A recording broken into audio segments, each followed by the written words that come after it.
Bom dia, Márcio. Bom dia, turma. Então, o nosso livro é sobre os campos de atuação do egresso do curso de Educação Física da UFSC, a fragmentação em licenciatura e bacharelado, diferenças e irregularidades. E ele foi escrito pelo Rafael Afonso Gaspar, e o nosso livro ele contém 3 capítulos. E cada capítulo foi dividido para uma pessoa, só que como eu e o Túlio pegou a introdução, eu peguei a introdução e ele a conclusão, a gente dividiu o capítulo 3. Então, a divisão foi a seguinte: a Maria Eduarda ficou com o capítulo 1, o Gabriel Henrique ficou com o capítulo 2 e eu e o Túlio dividimos o capítulo 3. Porém, eu peguei a introdução e o Túlio ficou por conta da conclusão. Nesse livro, o autor vai tratar da questão do mundo do trabalho, ele vai falar sobre os diversos campos de atuação da educação física e vai realizar pesquisas entre os profissionais formados na área, abordando principalmente a divisão entre o curso de licenciatura e bacharelado. E logo no início ele já deixa 2 perguntas para questionamento, que são elas: a partir da organização do mundo do trabalho hoje, em que se diferenciam os diversos campos de atuação da educação física. Essas diferenças e irregularidades justificam uma cisão do curso de licenciatura e bacharelado? Então, ele vai focar principalmente nessa parte da divisão, da cisão entre o curso de licenciatura e bacharelado. Meu nome é Maria Eduarda Castro e eu vou falar sobre o primeiro capítulo, que é dividido em vários tópicos que eu vou abordando durante a apresentação. Esse primeiro capítulo se chama Categoria Trabalho e as Transformações do Mundo do Trabalho, e o primeiro tópico se chama O Trabalho de Forma Geral Ontológico. Segundo o autor, o trabalho ele tem um papel central na vida do ser humano, ao ponto de ser um dos principais elementos que o diferencia dos animais. E ele esclarece também que, segundo Frederick Engels, o trabalho teve um papel crucial na transformação do macaco em homem. Segundo Engels, os antepassados simianos do homem viviam basicamente de forma nômade. Essa expressão simianos, ela vem da palavra símio, que é uma designação geral em zoologia para as espécies da ordem dos primatas atuais e extintos mais próximos evolutivamente do homem, como os gorilas, os chimpanzés, os bonobos, orangotangos e gibões. Bom, os nossos antepassados, eles chegavam a determinado lugar, consumiam todas as reservas naturais para se alimentar e garantir sua sobrevivência. E quando esse recurso chegava ao fim, eles se viam obrigados a partir para outra região e conseguir alimentos da mesma forma, acabando com os recursos daquele novo lugar e assim por diante. Chega um ponto que os recursos deixam de serem suficientes para alimentar toda a população dos macacos antrópodes e eles se veem obrigados a mudar seus hábitos. Os macacos têm um atributo que os diferencia e dá vantagem, que é a mão com o polegar opositor, que proporcionava manipular instrumentos. Aos poucos, um grupo começa a desenvolver noções de agricultura e seus hábitos nômades vão se tornando sedentários, mantendo uma localização fixa. Como a nova estratégia proporcionou bons resultados, cada vez mais macacos antrópodes vão se juntando àquele grupo, formando uma comunidade, e com isso torna-se necessário algum tipo de comunicação mais elaborada. Aos poucos, a laringe vai se desenvolvendo, proporcionando a comunicação oral, e isso desenvolve cada vez mais o cérebro. Eles aprimoram suas habilidades motoras, constroem ferramentas para caça, pesca e defesa, e com isso seus cérebros desenvolvem-se até chegar ao cérebro humano propriamente dito. Essas transformações, elas ocorreram de forma lenta e durante milhares de anos, mas a gente pode ter uma ideia do papel que o trabalho teve no desenvolvimento físico e intelectual do ser humano. O capitalista vai precisar de um local para montar sua fábrica, maquinaria, matérias-primas e empregados. Porém, ele não vai encontrar dificuldade em achar pessoas que trabalhem para ele, já que a grande maioria da população não detém os meios de produção para garantir a sua própria vida. Essas pessoas, elas precisam de meios de subsistência, ou seja, garantir moradia, saúde, alimentação, vestuário, transporte, educação e lazer para elas e suas famílias. O valor do salário pago aos funcionários por um mês de trabalho corresponde a 2 semanas, e as outras 2 semanas foram trabalho que não foi pago e foi transferido para a própria mercadoria. Isso é chamado de mais-valia. Agora, a gente vai trazer discussão para a área educacional. Os docentes trabalhadores de instituições privadas fazem parte da classe proletária por participarem da relação de produção capitalista, já que o professor vende sua força de trabalho e produz uma mercadoria, que é o ensino ao proprietário da escola, produzindo assim mais-valia e, consequentemente, capital, o que caracteriza como um trabalho produtivo.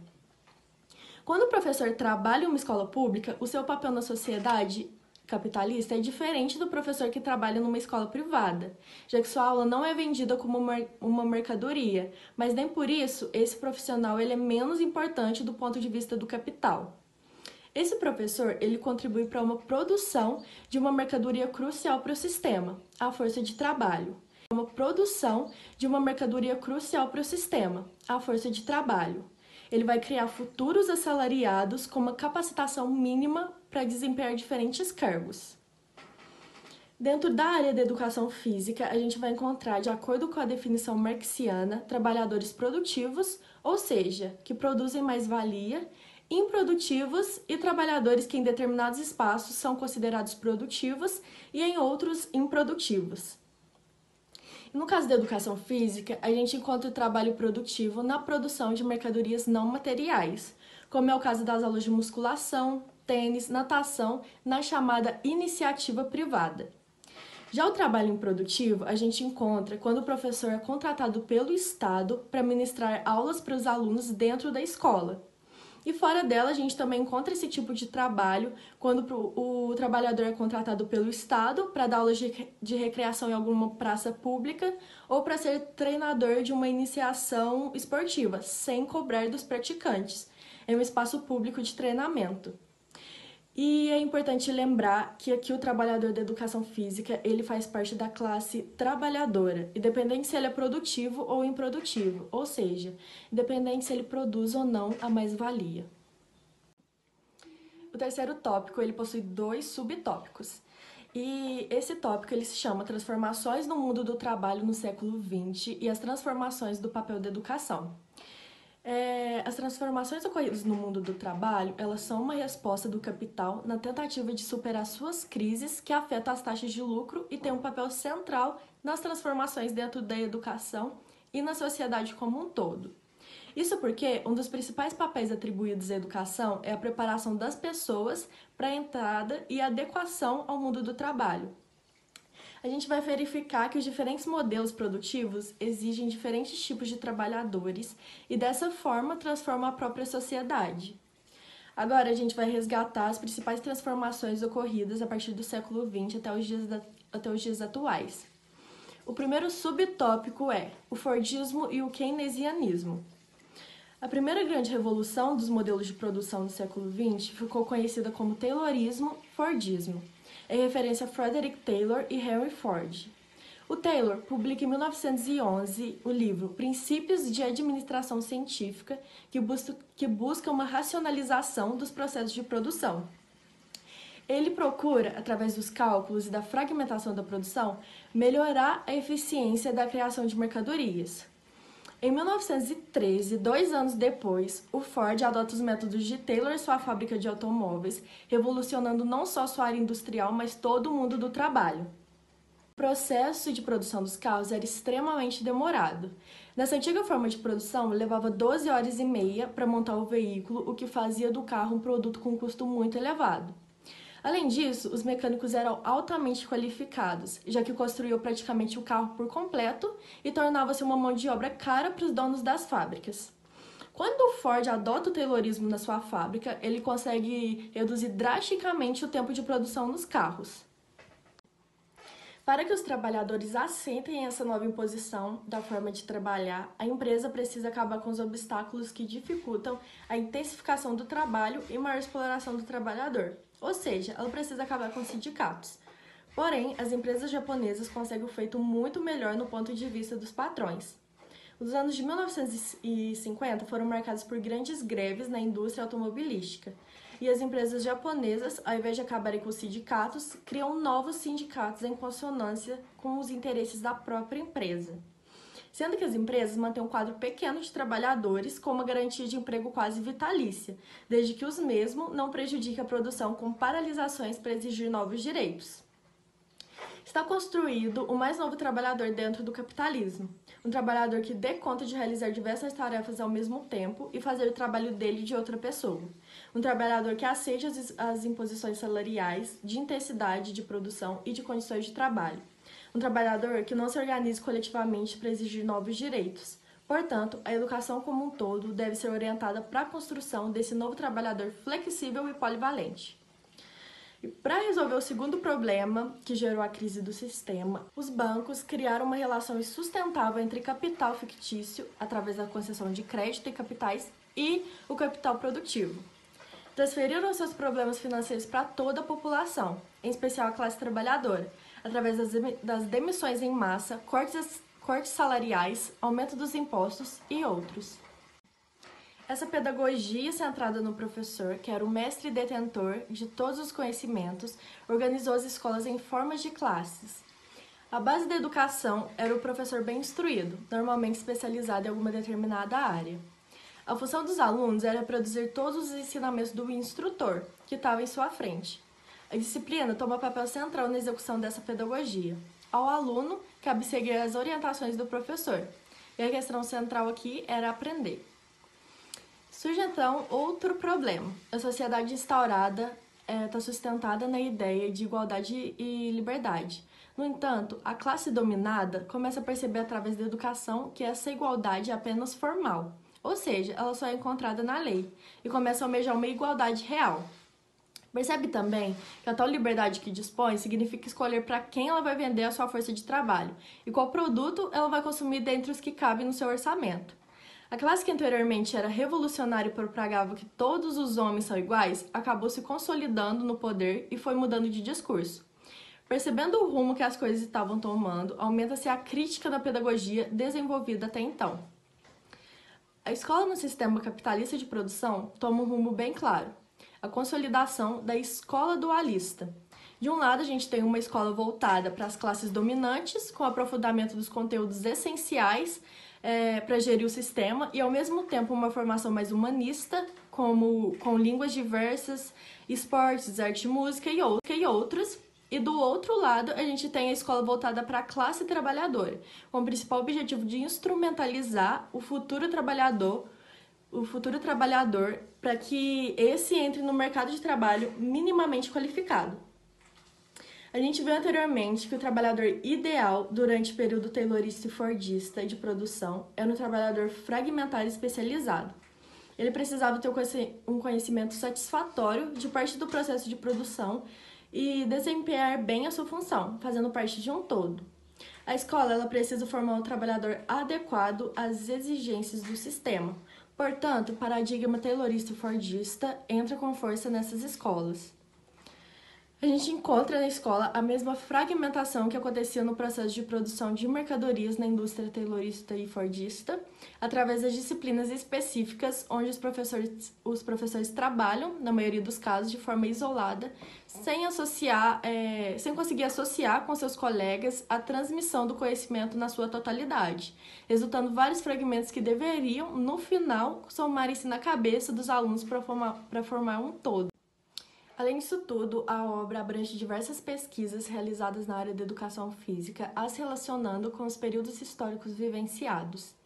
E cada vez mais, a educação volta-se para o mercado de trabalho, onde o trabalhador precisa ser criativo e volátil para poder sobreviver nesse mercado. Cada vez mais se edifica a figura do profissional liberal, que sobrevive à base de trabalhos temporários e sem garantias de estabilidade e benefícios trabalhistas. E na área da educação física, quando a gente fala de profissional liberal que sobrevive à base de trabalhos temporários e sem garantias de estabilidade e benefícios trabalhistas, a gente logo pensa no personal trainer. Esse profissional ele costuma trabalhar por conta própria, atendendo alunos ou clientes em diversos espaços, como academias, clubes, condomínios, espaços públicos e outros. E na maioria dos casos, ele não possui o patrão. E com isso, ninguém assina sua carteira e muito menos paga seus direitos trabalhistas, como férias, 13º salário, licença maternidade e licença para tratamento de doenças. Se esse profissional sofrer algum acidente que o impossibilite de trabalhar, a sua fonte de renda acaba. E esse é o grande modelo do trabalhador liberal e empreendedor dentro da educação física. Na fábrica de Ford, os trabalhadores não precisam mais de uma qualificação muito grande, já que o processo de produção foi fragmentado. O trabalhador só precisa conhecer bem a sua parte do processo e repetir esse movimento durante toda a jornada de trabalho. Essa mudança não aconteceu sem resistência dos trabalhadores, que ainda preferiam o método antigo de produção, que mantinha as qualificações e era menos repetitivo. E para resolver esse problema, o Ford elevou o salário dos trabalhadores. Só que, para o trabalhador receber esse salário, ele deveria ter uma boa conduta dentro e fora da fábrica. Então, ele cria dentro da empresa um serviço social que inspeciona seus trabalhadores até nas suas casas para saber com que eles estão gastando seu dinheiro e como eles estão usando seu tempo livre. O Ford começou a utilizar peças padronizadas para facilitar o processo, e para isso ele expande sua atuação. Além da produção de carros, ele entra no ramo das autopeças, produzindo ao invés de terceirizar, criando assim um sistema vertical onde praticamente todos os meios de produção faziam parte da sua rede. As medidas tomadas por Ford dão certas e seus concorrentes tiveram duas opções. Ou se adequavam a esse novo processo de produção, ou seriam atropelados pela lógica da competição capitalista. Em 1921, mais da metade dos automóveis do mundo vem das fábricas de Ford. Muitos fabricantes de carros foram à falência nos anos seguintes. Na Primeira Guerra Mundial, o Fordismo fornece suprimentos bélicos para as tropas e, depois da guerra, fornece materiais para a reconstrução e suprimentos para os países devastados. A lógica de produção da indústria fordista é produzir o máximo de mercadorias possíveis no menor tempo possível, e com a falta de demanda de mercadorias no mercado mundial, acaba gerando uma crise de superprodução. Essa crise foi se agravando até chegar no ápice em 1929, com a quebra da Bolsa de Nova York, causando um impacto devastador na economia mundial. Várias indústrias foram à falência e milhões de trabalhadores ficaram desempregados. O governo norte-americano põe em prática o New Deal, que é uma série de programas que tem o objetivo de conter a crise instaurada. E dentre as medidas estão uma regulação maior da economia por parte do Estado. Já durante a Segunda Guerra Mundial, a indústria fordista volta a funcionar a todo vapor para fornecer os mesmos suprimentos para as tropas. E no período pós-guerra, ocorre da mesma forma que no anterior, um aumento do consumo e a reconstrução dos países devastados pela guerra. O período que compreende o final da Segunda Guerra até os anos 60 é considerado a Era de Ouro do capitalismo, devido à expansão dos mercados e da regulamentação do trabalho. Inspirado no keynesianismo, os países centrais do capitalismo buscam equilíbrio entre capital e trabalho. Outro fator que influenciou a execução dessas medidas foi a ameaça constante do comunismo. A Rússia havia feito uma revolução socialista em 1917 e, para impedir o avanço dessas ideias, os governos capitalistas se viram obrigados a abrir concessões e negociar com sindicatos, que foram conseguindo cada vez mais direitos para a classe trabalhadora. Dessa forma, buscava-se vender a ideia de que o capitalismo poderia ser mais humano e justo para essa classe. Esse período também ficou conhecido como Welfare State, ou Estado de Bem-Estar Social. O segundo subtópico se chama O Declínio da Era de Ouro, o surgimento de uma nova forma de organização do trabalho. A suposta trégua na luta entre capital e trabalho chegou ao fim no início dos anos 70, quando mais uma crise tomou conta do capital. Além disso, uma crise energética agrava ainda mais a situação, quando os países produtores de petróleo elevam o preço do barril. As indústrias, em sua grande maioria dependentes dos combustíveis fósseis, viam seus lucros diminuir cada vez mais. E no sistema rígido e pouco flexível do modelo taylorista e fordista começa a mostrar suas fraquezas. O sistema não tinha flexibilidade necessária para superar o problema da queda de consumo. Assim, os altos salários dos trabalhadores que foram atingidos graças às lutas sindicais e construção da social-democracia comprometiam cada vez mais as taxas de lucro dos patrões. Dessa forma, o modelo keynesiano também mostra ser insustentável no capitalismo. E para resolver o primeiro problema, ou seja, a rigidez do paradigma taylorista-fordista, começa a se consolidar uma nova forma de organização da produção de mercadorias que ficou conhecido como toyotismo. O toyotismo teve suas origens no período após a Segunda Guerra, mais especificamente no Japão. E nesse método, a produção é comandada pela demanda e é também conhecido como just-in-time. Ao invés de criar imensos estoques de carros, como na indústria fordista, eles criavam pequenos estoques.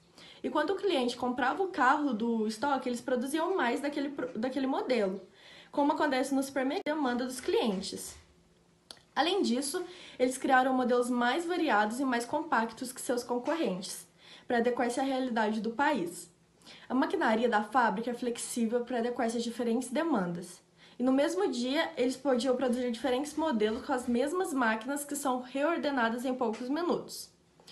Todas essas mudanças na produção também exigem uma mudança radical no trabalhador.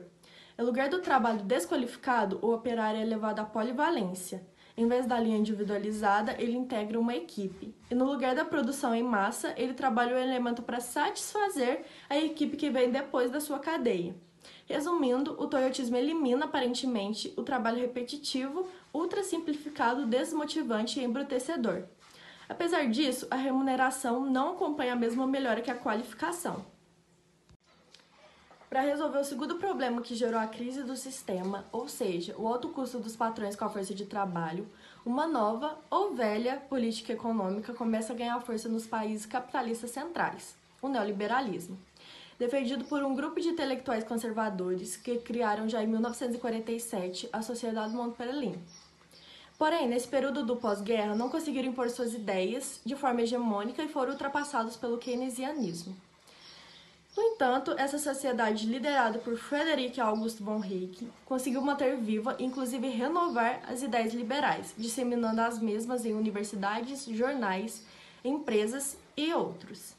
Esses intelectuais tiveram a paciência para esperar que seus ideais se tornassem hegemônicos e utilizá-los no momento histórico mais adequado. Esse momento parecia ter finalmente chegado com a crise do modelo keynesiano. O Hayek e seus apoiadores defendiam uma liberação total do mercado, a questão do individualismo como valor moral radical, a liberdade individual de escolha, de expressão e principalmente de empreender. A liberdade foi um dos principais elementos para a difusão das ideias neoliberais, em especial a liberdade de mercado. No entanto, dizem que na prática a classe trabalhadora só tem a liberdade de escolher para quem ela vai vender a sua força de trabalho. Dessa forma, o governo de vários países começa a entrar em sintonia, pratica uma política neoliberalizante, mas com ações que ajudem a mascarar as contradições do sistema capitalista. Partidos que já foram considerados de esquerda estão cada vez mais no centro, e o mesmo acontece com os partidos que eram considerados de direita. Ocorre uma homogeneização da política partidária e são poucos os que mantêm suas posições mais radicais, seja de um extremo ou de outro. Ao mesmo tempo, no campo acadêmico, ganha força a corrente da pós-modernidade. O conceito de pós-modernidade está profundamente relacionado com o desenvolvimento da globalização e do neoliberalismo.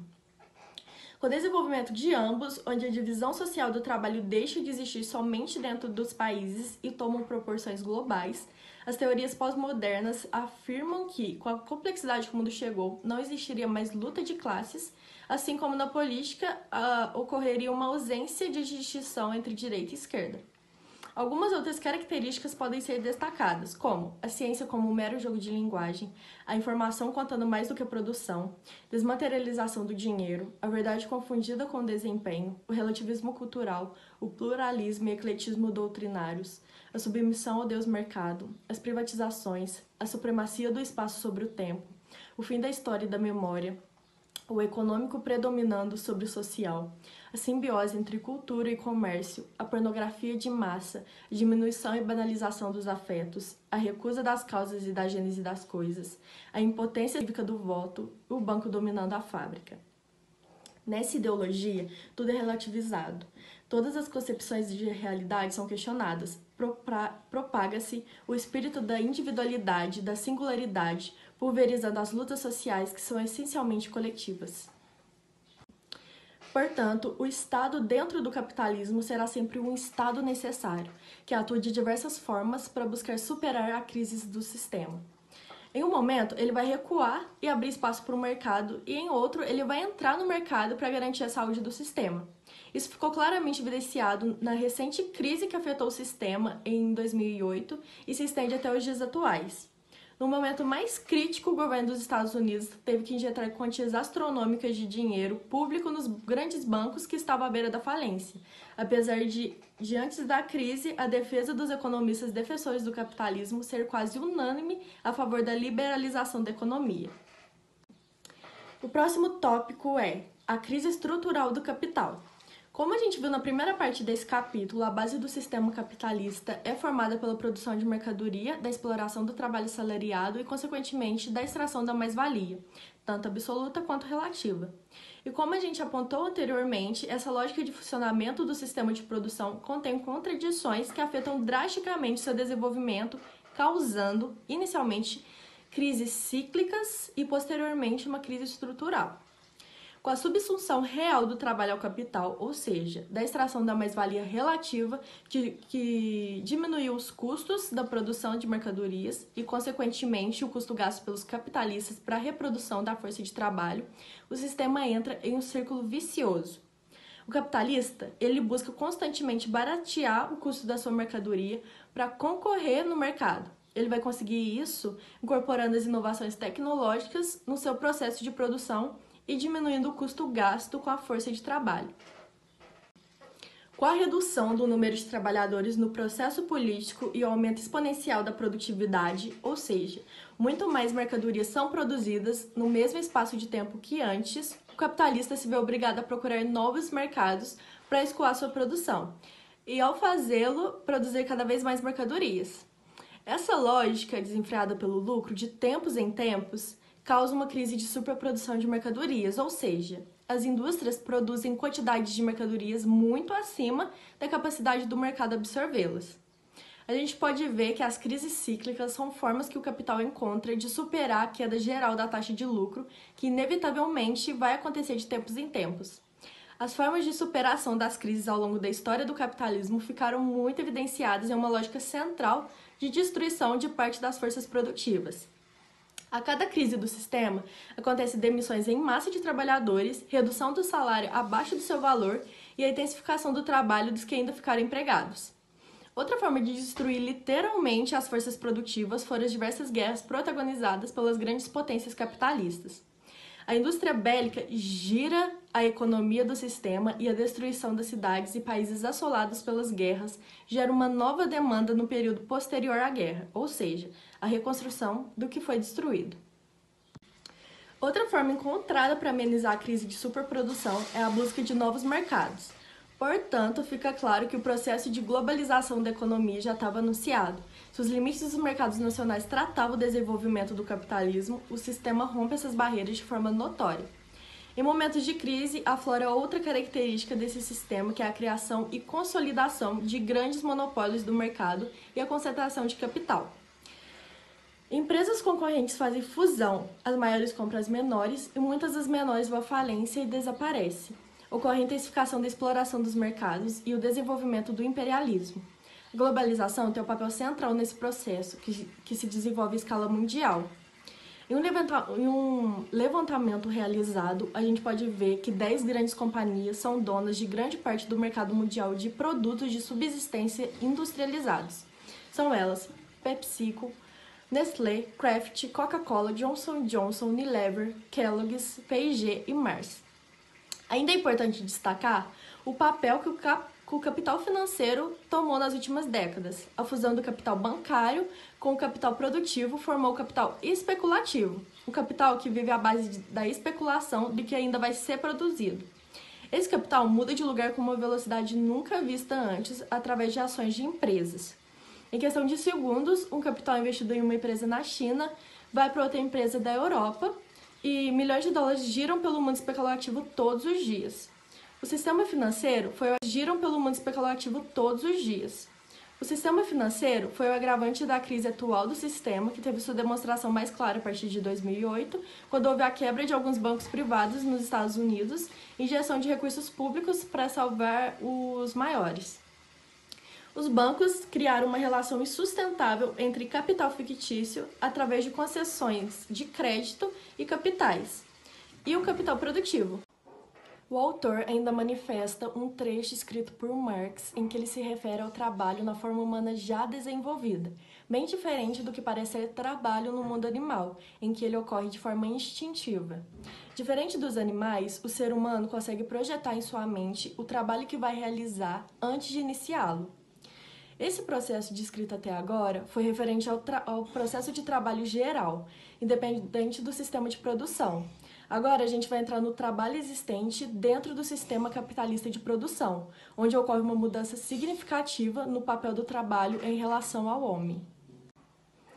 O segundo tópico se chama o trabalho no sistema capitalista de produção, é a parte histórica. No sistema capitalista de produção, a gente tem uma mudança importante no processo de trabalho. Existe a propriedade privada dos meios de produção e esses são concentrados na mão de uma minoria.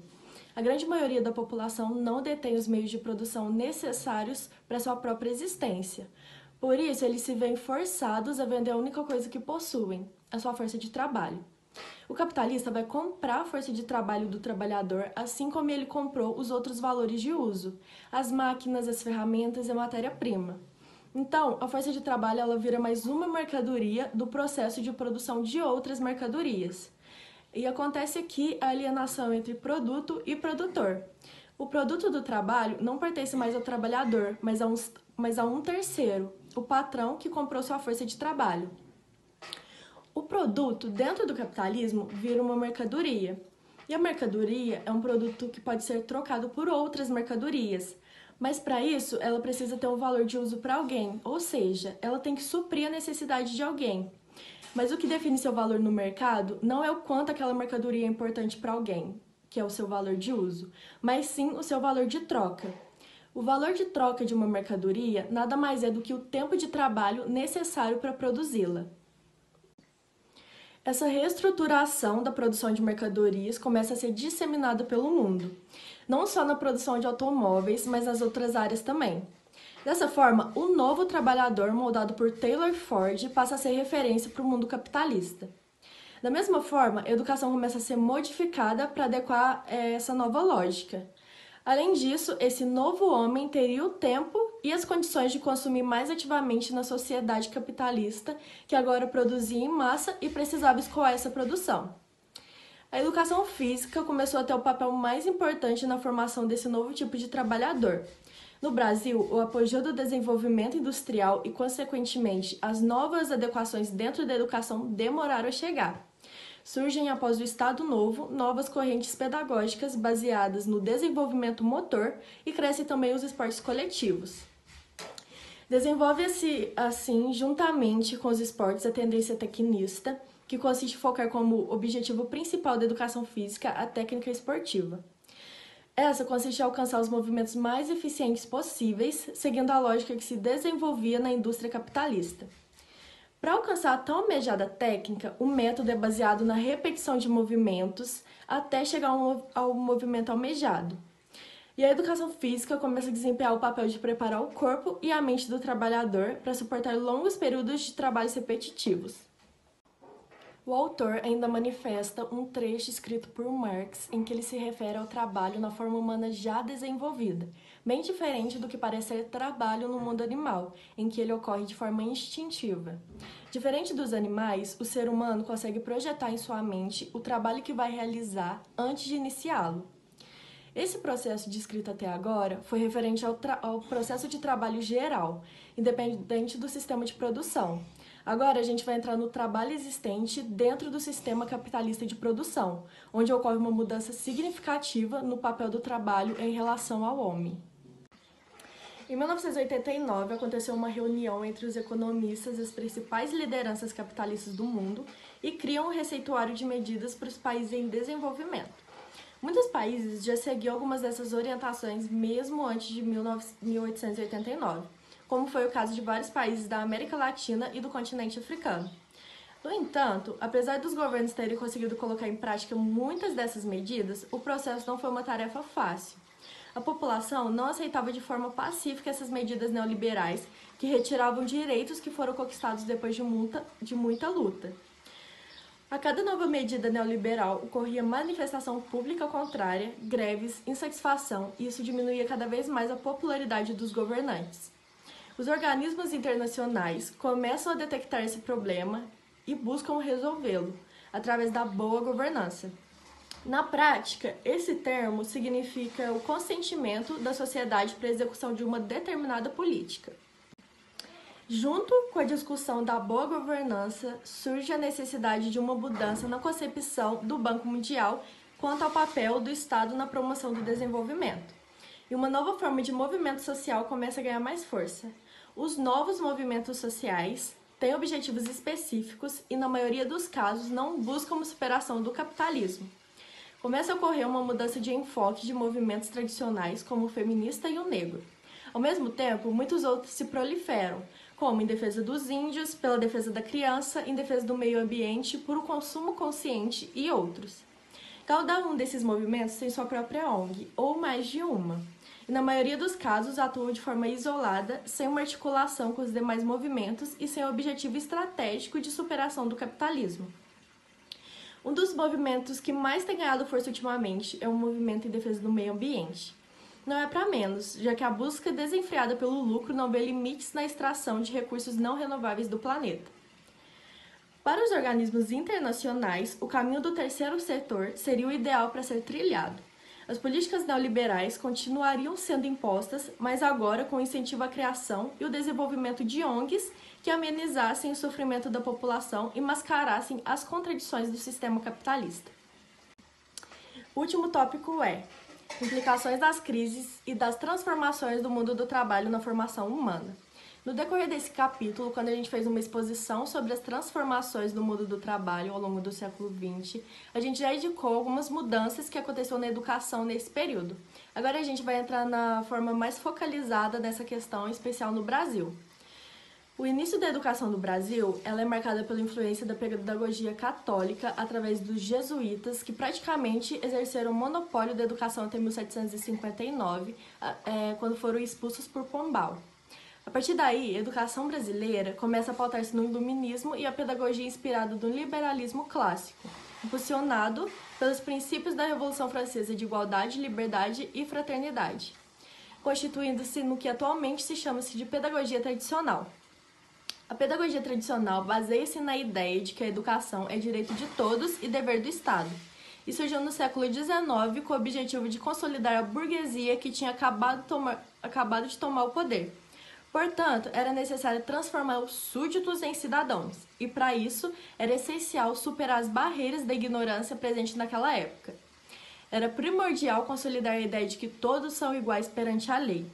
Portanto, as antigas relações sociais entre servos e senhores feudais precisam ser omitidas. E é importante ter a clareza que a burguesia foi durante muito tempo a classe revolucionária da sociedade. A educação chamada tradicional, apesar de sua forma autoritária dentro da sala de aula, tinha a essência revolucionária ao buscar a educação para todos e ensinar os conhecimentos produzidos historicamente pela sociedade. E para essa concepção, os marginalizados da sociedade eram os ignorantes, os não instruídos. E estava aí o grande objetivo da educação, acabar com essa legião de marginais através do esclarecimento. Bom, meu nome é Gabriel Henrique e eu vou apresentar para vocês o capítulo 2, que é as reformas do Estado brasileiro e as suas influências na educação e educação física.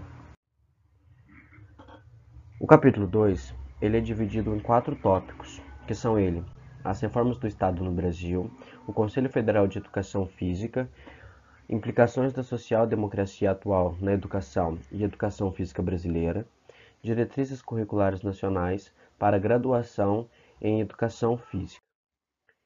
No primeiro tópico,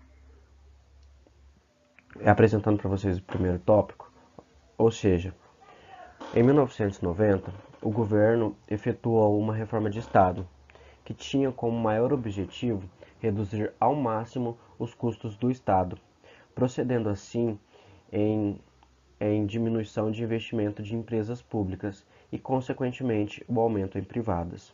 Com isso, o Brasil evidencia um papel de dependência do capitalismo internacional. Esta reforma era esclarecida como uma saída para a crise econômica que mexeu com o país na década de 80 e início da década de 1990. Além das privatizações em empresas estatais, outra solução foi o aumento de tributações, ou seja, impostos.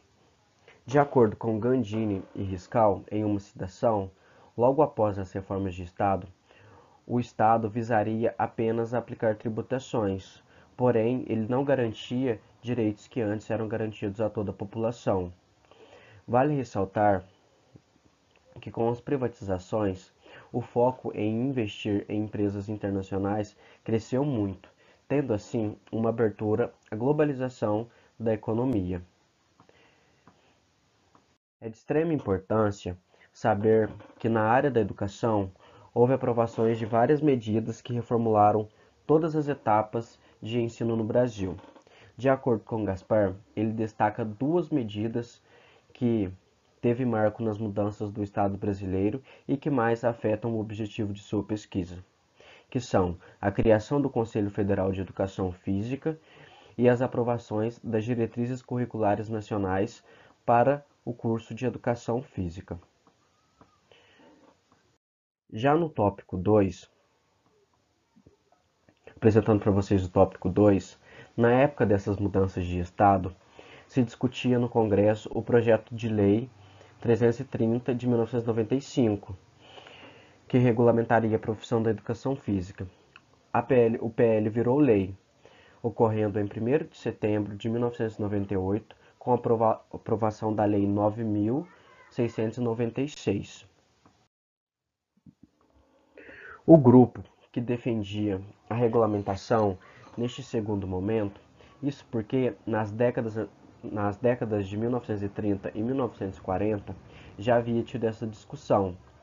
Eles não tinham o apoio de grande parte dos professores de educação física, havendo até a criação do Movimento Nacional contra a Regulamentação, que tinha como objetivo a defesa da regulamentação do trabalho. Com a crise do capital, a educação sofre diversos cortes de verbas, salários rebaixados e a própria profissão do professor começa a ser desvalorizada. Os meios privados começam a expandir academias de musculação e ginástica. Com isso, a área privada tem um grande crescimento, se tornando atrativa para novos formandos. No decorrer disto, esta área não escolar começa a se deparar com pessoas que não são formadas em educação física e estão trabalhando nestes espaços. Exemplos como esse serviram para reacender a discussão sobre a regulamentação da profissão de educação física, que ainda não havia sido regulamentada, com o principal argumento de que a educação física era terra de ninguém, sendo assim, podendo ser ocupada por qualquer um. O grupo, que era favorável à regulamentação no final de 1980, perde espaço dentro da federação, retomando sua força em 1994. Com isso, em um congresso, havia sido aprovado uma comissão que elaboraria um projeto e o encaminharia para todas as associações de profissionais de educação física para analisarem.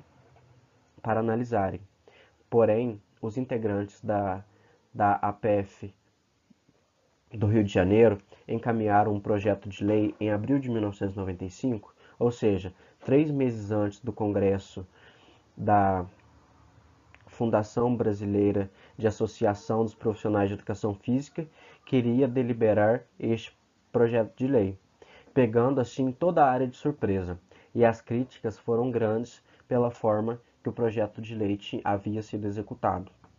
O grupo pró-regulamentação começa a realizar campanhas em todo o país, com o objetivo de buscar assinaturas de apoio para o projeto de lei.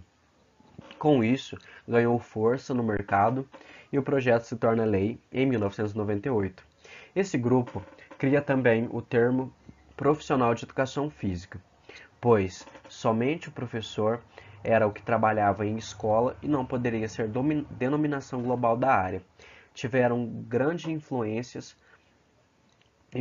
na aprovação das diretrizes curriculares para o curso de Educação Física, que dividia o curso em licenciatura e bacharelado. Com relação ao mercado de trabalho, na lógica do Conselho Federal de Educação Física, é aquele preparado para adequar-se às exigências do mercado, que é estar atualizado para satisfazer seu cliente. Cabe ao profissional de educação física saber o que está na moda, o que está na moda, pois às vezes alguns conteúdos estão em alta e ora estão em baixas. Há também parceria entre a Associação Brasileira de Academia, ACAD, e o Conselho Federal de Educação Física. Uma delas é a criação de uma frente parlamentar com o objetivo de garantir isenção fiscal às academias, com o objetivo de curar os problemas causados pelo sedentarismo através da atividade física.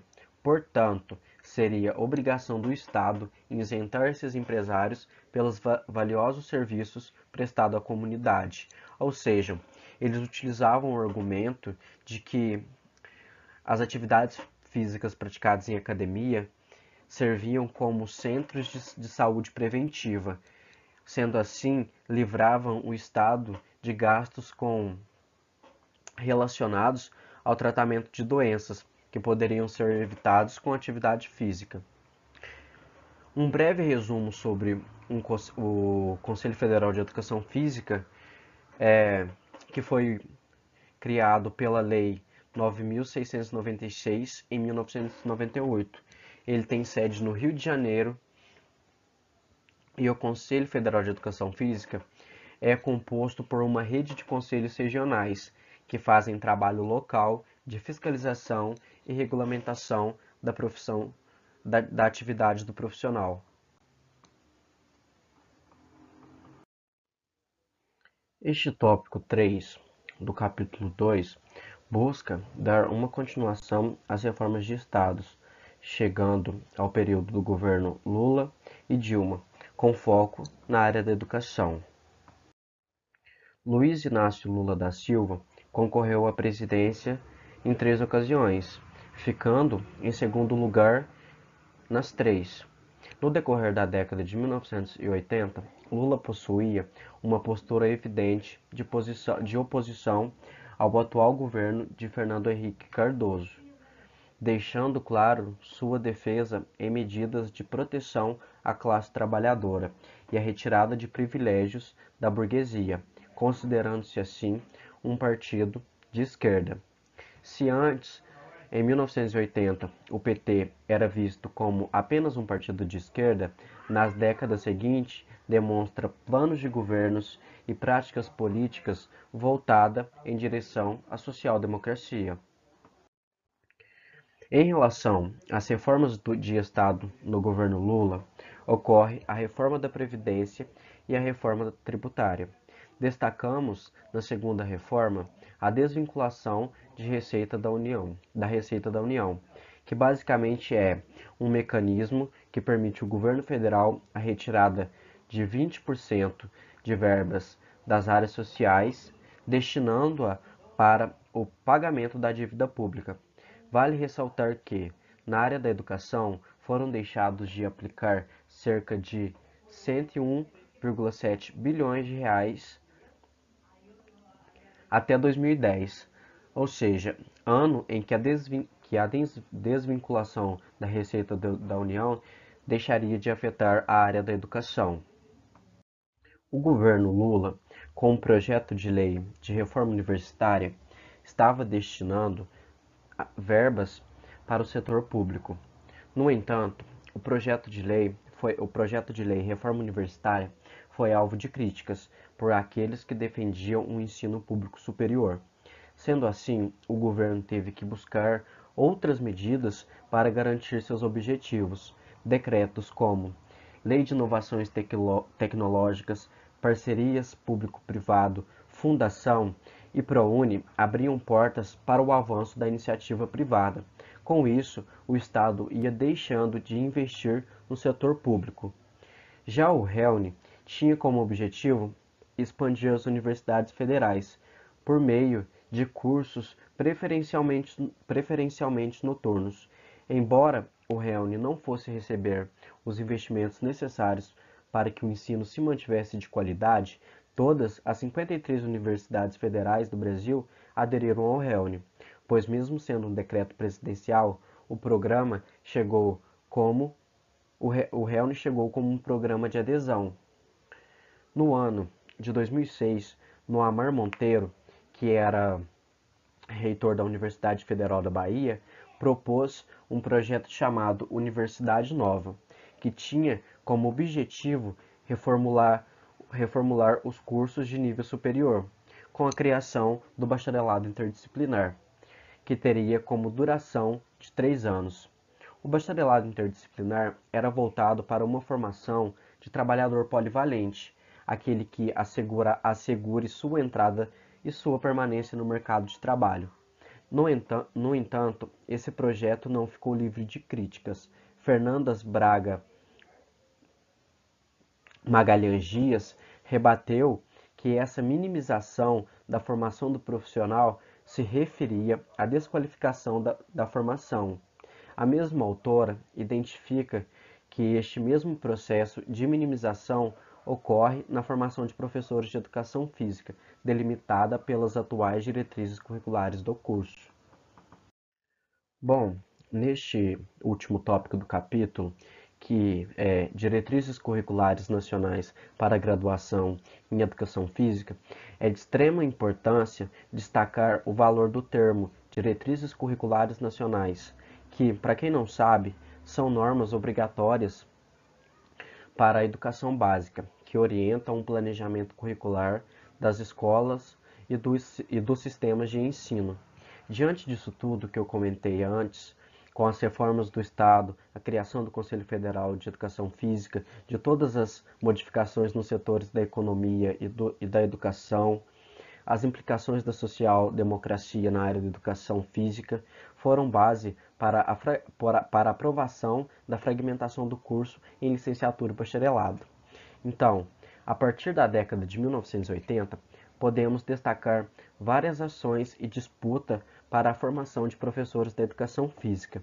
Primeiramente, a Resolução número 3 de 16 de junho de 1987, ou seja, essa resolução tinha como responsabilidade de aumentar a duração dos cursos de educação física para 4 anos e pela primeira vez legalmente fragmentada em licenciatura e bacharelado pleno, definindo que a formação dos profissionais de educação física será realizada em um curso de graduação que irá definir o título de bacharel ou licenciado em educação física, possibilitando assim a obtenção de conhecimentos para o campo de atuação de educação física escolar e não escolar, ou seja, educação física escolar, que é a pré-escolar, primeiro, segundo e terceiro grau, e a área não escolar, que são academias de musculação e ginástica, clubes, condomínios, centros comunitários, dentre outros. Sendo assim, ocorre pela primeira vez na história da educação física brasileira uma lei que define duas áreas. A adesão do curso de bacharelado no Instituto Educacional Superior não acontece de forma igual, porque ainda se havia uma preferência pela licenciatura. A primeira comissão de especialistas ocorreu em 1998. Ao invés de definir dois cursos, licenciatura e bacharelado, ela propunha uma definição de diretrizes curriculares para o curso de educação física, com a titulação em graduado em educação física, focando no campo de atuação profissional, que tinha como objeto de estudo a cultura do movimento. Neste mesmo ano, ocorreu a aprovação dos parâmetros curriculares nacionais. Esses parâmetros curriculares nacionais são norteadores da prática do professor, ou seja, essas diretrizes são importantes porque o professor deve estar atento a esses parâmetros, pois esses PCNs vão dizer quais os conteúdos a serem estudados, de que forma devem ser apresentados, dentre outras coisas. Essa primeira comissão de especialista define as diretrizes curriculares nacionais para a formação de professores da educação básica em nível superior aos cursos de licenciatura e graduação plena. Ocorre nesse meio a defesa da pedagogia das competências, que tem a ver com a ação social do professor, vendo assim a importância dessa fragmentação do curso em licenciatura e bacharelado. Essa pedagogia das competências tem relação com a área da pedagogia, pois é a pedagogia que estuda a área da educação no geral, ou seja, a ação do professor, com a didática, o convívio e relação entre professor e aluno. É importante ressaltar que ao separar o curso de Educação Física em licenciatura e bacharelado, pois dava-se assim uma maior importância à formação do professor, que estaria inferiorizada enquanto o curso fosse um só. A visão fragmentada do curso foi bastante criticada pelas associações de docentes do ensino superior do país. Com isso, um grupo, dirigido pelo Conselho Federal de Educação Física, sendo assim a segunda comissão de especialista, querendo mudar a proposta dos primeiros especialistas com suas diretrizes curriculares, com a ideia de defensão do fim da fragmentação do curso em licenciatura e bacharelado. Pesquisadores, através do Colégio Brasileiro de Ciências do Esporte, elaboraram uma carta e enviaram ao Conselho Nacional de Educação, exigindo a reabertura da discussão sobre as diretrizes curriculares nacionais. Com essa pressão, o debate foi reaberto. Apesar disso, foi criada a terceira comissão de especialista, como objetivo de realizar e propor alterações a essas diretrizes. Como conclusão, houve grupos a favor da fragmentação do curso em licenciatura e bacharelado e grupos contra essa fragmentação. Então, essas diretrizes demoraram a se consolidarem, o que de fato ocorreu. Em outras palavras, a licenciatura e o bacharelado possuem formação acadêmica com conteúdo comum, e a única diferença é que o licenciado deve cumprir as disciplinas e as orientações referentes a todos os cursos de licenciatura. Bom, é isto.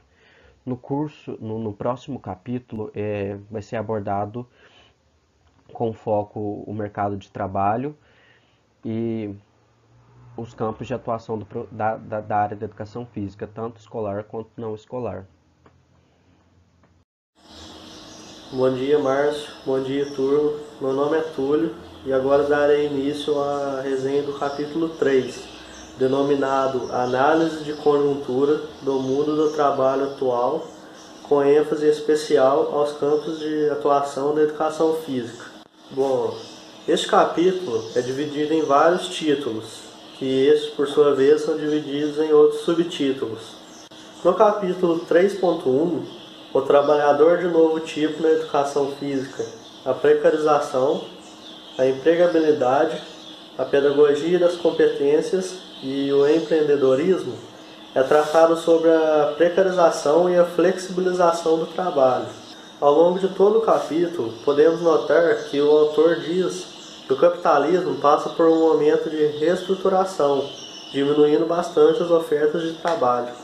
Isso pode ser observado até mesmo nas academias, onde os profissionais que atuam nessa área estão sendo substituídos por máquinas. Por exemplo, existem esteiras em certas academias que o aluno insere um cartão nela e já saem os dados dos alunos, como por exemplo a altura, o peso, o seu objetivo, se é perder gordura, a quantidade. E aí não vai precisar de um profissional para auxiliar, porque A própria esteira eletrônica já vai fazer o serviço e já vai imprimir um treinamento para o aluno. Em seguida, o autor nos mostra uma pesquisa cujo objetivo, através dos dados adquiridos, foi avaliar a precarização, a flexibilização e as condições do trabalho. A primeira questão levantada nessa pesquisa foi o salário que o profissional de educação física recebe. Lembrando que essa pesquisa foi realizada no ano de 2012 e o salário mínimo naquela época era de R$ 622. Pelo gráfico, podemos constatar que 66% das pessoas que responderam à pesquisa recebem até 3 salários mínimos. 23% recebem de 3 a 5 salários, 9% das pessoas recebem de 5 a 7 salários mínimos e apenas 2%, que equivale a uma pessoa, recebe de 7 a 10 salários mínimos. Lembrando que o sujeito que recebe de 7 a 10 salários mínimos não trabalha em campos tradicionais da educação física, como academias, escolas, clubes, etc. Ele trabalha com consultoria pedagógica em uma empresa editora de sistemas de ensino. A maioria dos sujeitos que recebem uma faixa salarial A, B ou C exercem função em mais de um emprego, trabalhando muitas horas por dia. Com o salário baixo, os trabalhadores são obrigados a exercer função em mais de um emprego. Isso faz com que ele tenha uma carga horária elevada. Vamos ver agora uma outra pesquisa realizada, que remete à carga horária semanal de cada entrevistado. Pelo gráfico, podemos ver que 11% dos entrevistados trabalham até 10 horas por semana, 24% trabalham de 10 a 15 horas semanais, 13% de 15 a 20 horas semanais, e apenas 2%, que equivale a uma pessoa, trabalha de 20 a 25 horas semanais. 16% das pessoas trabalham de 25 a 30 horas por semana, 9% de 30 a 35 horas semanais, 25% de 35 a 40 horas semanais e 24% das pessoas trabalham em mais de 40 horas por semana. O autor também nos fala de um ponto muito importante que permeia até os dias atuais, que é o uso de esteroides anabolizantes sem prescrição médica. Essa pesquisa foi realizada em uma certa academia da cidade do Rio de Janeiro. De acordo com a pesquisa e os dados que foram levantados nela, para um jovem hoje em dia ter sucesso na sua profissão na área da educação física, por exemplo, em uma academia de musculação, ele deve ter um corpo jovem, saudável e musculoso, no caso dos homens, e um corpo magro e jovem no caso das mulheres. Isso se deve pelo fato de que o corpo do profissional de educação física serve como uma vitrine para o produto que é vendido nas academias. Um fato muito contraditório é que essa indústria de academias quer que o profissional de educação física tenha um corpo forte e musculoso e passe uma visão saudável para os alunos, de corpo saudável. Porém, essa mesma indústria de academias, ela exige uma carga horária muito alta de seus funcionários, de seus profissionais de educação física, e a remuneração, na maioria dos casos, é muito baixa. Outra precariedade enfrentada pelos profissionais de educação física é a falta de materiais para poder trabalhar. O sujeito 1 da pesquisa, por exemplo, trabalha em um clube ministrando aulas de natação. Ele teve que comprar o material com seu próprio dinheiro, sendo que o clube já havia os materiais, porém obriga os funcionários a comprar os seus próprios. Além disso, esse mesmo sujeito não trabalha com carteira assinada e não tem nenhum benefício, nem mesmo vale transporte. Outro exemplo de precarização é o do sujeito 3 da pesquisa. Ele trabalha em um clube de futebol de Florianópolis e nesse clube as bolas usadas pelas crianças são inadequadas para a idade delas. Além disso, o transporte dos jogadores, das crianças, são feitos pelos próprios treinadores do time, usando seus carros próprios. Agora darei início a outro tópico do capítulo 3, denominado a empregabilidade. O autor diz que hoje vivemos um grande problema na sociedade, que é o desemprego estrutural. Esse problema obriga os trabalhadores a disputarem entre si vagas nos empregos. Dessa forma, o trabalhador vai ter que se qualificar mais do que o outro para garantir sua vaga no emprego. E mesmo conseguindo um emprego, o profissional corre o risco de ser mandado embora a qualquer momento.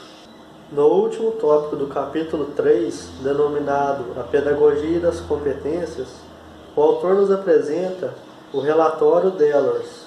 O relatório Dehlers é um novo modelo de educação que é dividido em 3 partes. A primeira parte busca trazer o papel da educação sob a visão da comissão. A segunda parte estabelece os princípios dessa nova educação e nos apresenta 4 pilares da educação. Já a terceira parte oferece orientações aos países para que eles possam implementar esse novo modelo educacional. Em seguida, o autor nos faz refletir sobre o período da produção fordista, em que a educação física teve um papel de auxiliar os funcionários dessas empresas a trabalharem melhor, fortalecendo-os, gerando neles uma boa saúde. Já no período do toyotismo, o papel da educação física já muda. Agora, o papel da educação física é de ensinar os alunos, futuros trabalhadores, a trabalhar melhor em equipe, aprimorar o raciocínio, sua criatividade, entre outros. Olá, meu nome é Jefferson e eu vou tratar do capítulo 3.2 para frente. Então, no capítulo 3.2 para frente, o autor vai realizar uma análise dos 5 sujeitos que foram abordados na pesquisa. Então vamos começar pelo capítulo 3.2. Não somos todos professores? Lembrando que o autor não vai entrar muito na questão de trabalho dos sujeitos, porque isso já foi abordado nos capítulos anteriores. E nesse capítulo 3.2, o autor vai fazer uma análise dos 5 sujeitos, enfatizando seu trato pedagógico em cada uma da sua área do seu campo de atuação. E o principal objetivo dessa pesquisa é responder a uma pergunta. A partir da organização do mundo do trabalho hoje, em que se diferenciam os diversos campos de atuação da educação física. Essa diferença e irregularidade justificam uma cisão do curso em licenciatura e bacharelado? Então, o autor, além dessa pergunta, ele vai colocar várias outras perguntas em questionamento ao longo do capítulo. E todas essas com relação à divisão entre o curso de bacharelado e licenciatura. Então vamos começar com o sujeito 1, que ele é formado em bacharelado e ele ministra aulas de natação. Vamos começar falando do sujeito 1. Ele é formado em bacharelado e seu campo de atuação são aulas de natação. Ele trabalha em um clube de Florianópolis e ele só tem 2 raias para ministrar suas aulas. E seus alunos são alunos variados. Ele tem uma mesma turma, gestantes, pessoas que estão aprendendo a nadar, tem pessoas que também estão treinando para concurso e entre outras. E então o seu planejamento dessas aulas são pensando em todos os alunos. E ele prefere ministrar suas aulas fora da piscina, porque assim ele consegue ver a movimentação de todos, consegue corrigi-los lá de cima, tem uma visão melhor de todos os seus alunos. Só que ele tem um aluno com problema auditivo, que é a surdez, e como ele não sabe a língua de sinais, ele precisa entrar dentro da piscina e fazer os gestos e a movimentação correta para que aquele aluno possa aprender. E no questionamento que foi feito ao sujeito 1, foi feita a seguinte pergunta para ele: sente a falta de alguma disciplina que não teve ao longo do curso de graduação? E ele respondeu que sentia falta da disciplina de Libras, que não era obrigatória no currículo de bacharelado, somente no currículo de licenciatura. Além da falta da disciplina de Libras, ele também sentiu falta de disciplinas que aprofundassem mais com foco na parte da musculação em academias, trabalho com gestantes, anatomia mais específica e cinesiologia. O sujeito 2, ele é formado em licenciatura e ele trabalha em 3 diferentes campos de atuação, que é na creche pública, escola privada e centro comunitário. Na creche pública, ele dá aula para crianças entre 3 e 4 anos, então a prática pedagógica fica muito difícil para ele implantá-las lá, porque crianças com essa idade é muito difícil de se concentrar, ainda mais que ele é um professor sozinho para o grupo G3 e G4, então ele não consegue muito resultado. O segundo local de trabalho do sujeito 2 é uma escola privada. A escola disponibiliza vários materiais para ele ministrar suas aulas e ele disse também que nunca precisou tirar R$ 1 do bolso para pagar por qualquer material. E ele não recebe nada extra pelos planejamentos de aulas feitos em casa. E o terceiro campo de atuação do sujeito 2 é no centro comunitário, em que ele dá aulas de ginásticas para as senhoras do bairro. Essas aulas, as senhoras elas pagam um valor, uma taxa para fazer as aulas, e o dinheiro que ele recebe dessa taxa, ele compra os materiais que são utilizados, ele paga a sua condução e o dinheiro que sobra serve para pagar a sua força de trabalho.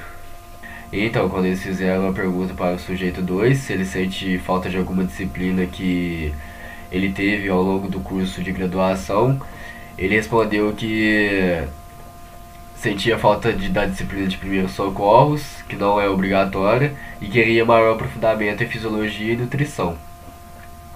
O sujeito 3, ele é formado em licenciatura e trabalha como auxiliar técnico em um clube de futebol profissional. Ele é auxiliar técnico da categoria de base, sub-11 e sub-13 em um grande clube profissional de futebol de Santa Catarina. Ele trabalha em 2 locais diferentes, que são para esse mesmo clube, só que um é em campo e o outro é na quadra. E a locomoção entre esse campo e essa quadra em dias de jogos é feita pelo seu carro e pelo carro de um outro treinador. E ele trabalha com um elemento da cultura corporal, que é o futebol. E além dele focar o seu treino somente para ensinar os jogadores o futebol, ele também ensina aos atletas a autodisciplina. O sujeito 4 ele é formado em licenciatura e bacharelado, e o seu campo de atuação é natação e academia. Ele trabalha de segunda a quinta-feiras, das 9h45 às 11h15, em uma academia de natação. E nessa academia são 2 aulas por dia. Na primeira aula ele fica por conta de um aluno que tem síndrome de Down. Ele fica acompanhando e incentivando o seu treinamento. Já na segunda aula, como não tem nenhum aluno com necessidades especiais, ele é auxiliar da professora que ministra as aulas. Ele também trabalha em algumas noites como personal trainer, e em alguns finais de semana ele ministra aulas em cursos de pós-graduação. E ele trabalha com diversos elementos da cultura corporal, como natação para crianças, com sem necessidades especiais, condicionamento físico e musculação, e treinamento esportivo. E em todos os campos de atuação, ele realiza planejamentos e avaliações das atividades. O capítulo 3.3, Diferenças e irregularidades do campo de atuação. Neste tópico, o autor coloca em jogo as diferenças e irregularidades dos campos de atuação. Ele começa destacando o que mais chamou sua atenção nos diversos campos de atuação foram a precarização e a flexibilização do trabalho. E o segundo ponto que chamou bastante sua atenção também foi a baixa remuneração e o fato de a maioria dos sujeitos trabalhar em mais de um local. E após essas observações, o autor responde às perguntas que foram feitas no início desse capítulo. E ele responde com as seguintes palavras: depois de observar de perto a atuação profissional dos professores de educação física em seus diferentes campos de atuação, chegamos à conclusão de que em todos eles os sujeitos são de fato professores e educadores.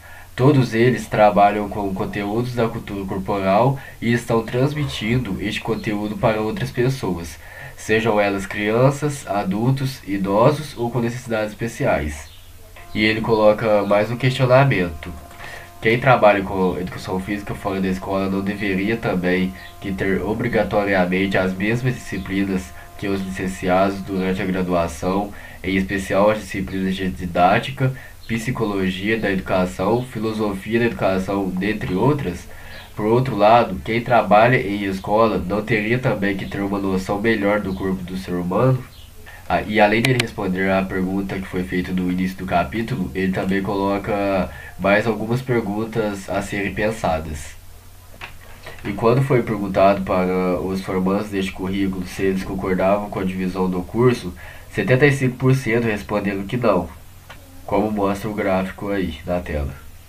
E após essas perguntas, os sujeitos tiveram que justificar suas respostas e responderam algumas coisas como a seguinte: acredito que não existem razões plausíveis para que essa divisão dos cursos de educação física tenha ocorrido. Certamente não demonstraram bons resultados no que se refere aos currículos de ambos os cursos após a fragmentação. O fato de não estar trabalhando em ambiente escolar não exime o professor de educação física da obrigação de ensinar, seja quanto ao movimento correto, quanto às regras da brincadeira na recreação. O autor acredita que tem diferenças entre os campos, mas não justifica uma divisão entre os cursos de bacharelado e licenciatura, porque para eles são todos professores e que a solução deveria ser uma necessária reformulação do currículo para uma licenciatura mais generalista que abarque os principais conteúdos da área. E agora vamos para o último tópico do capítulo 3, que é o capítulo 3.4, a licenciatura ampliada. Essa proposta de licenciatura ampliada foram elaboradas por estudos do grupos LEPEL, FACED, UFBA, junto com o MEF. Em 2010, a XNEF lança uma campanha chamada A Educação Física é uma só e aponta 10 motivos para ser a favor da licenciatura ampliada.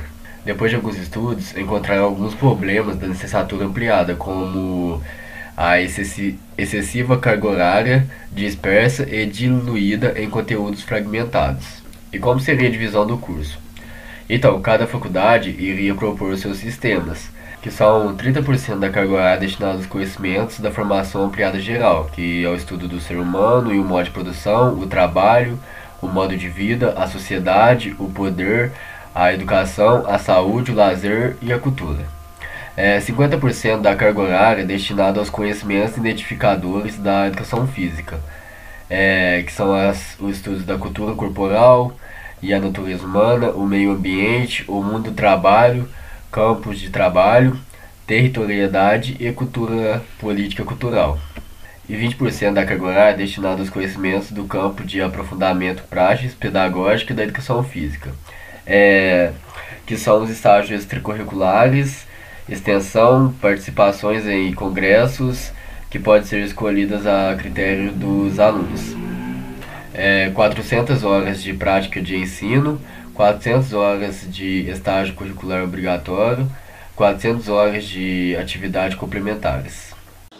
Ao longo de toda a dissertação, o autor nos traz um questionamento central. Será que o profissional de educação física que atua em áreas fora da escola pode ser considerado um professor de educação física?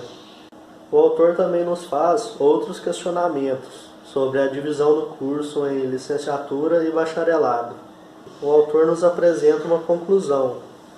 Ele afirma que os profissionais de educação física que atuam em áreas fora da escola, como academias, clubes, são professores de educação física. O autor também conclui que a fragmentação do curso em licenciatura e bacharelado tem precarizado ainda mais as condições de trabalho dos profissionais de educação física.